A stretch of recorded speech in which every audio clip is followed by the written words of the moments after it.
Hello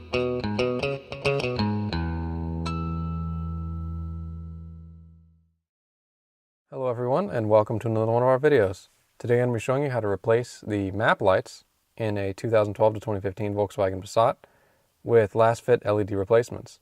So these are going to be a lot brighter, a lot whiter, so you might be doing this for functional or cosmetic purposes. Now, in order to replace the map light, it's fairly simple. All you need to do is pry off the plastic lens. You can see I've already done that off camera here because this lens is fairly difficult to pry out.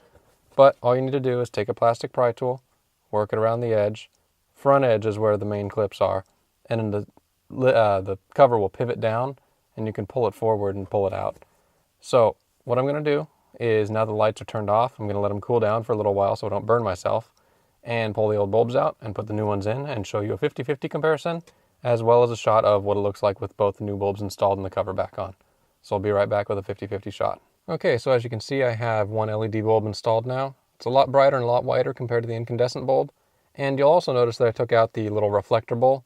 That's because the new LED bulbs are slightly longer than the old incandescent ones, one with a slightly larger diameter. And in order to get them in, you have to pull out that little reflector bowl. All you need to do is work around the edge to pop it out. It pops out basically just like the lens. So I'm going to go ahead and replace this other bulb right up here. And I'll go ahead and put everything back together and show you what the final result is. Well, we're finally done with the job here. You can see these new lights are super bright, super white. The LASFIT LED replacements are definitely a great upgrade, and I highly recommend them for the interior. And you can see that they light up everything a whole lot better than stock. So that's the end of the video. I want to thank you all for watching, and I'll see you in the next one.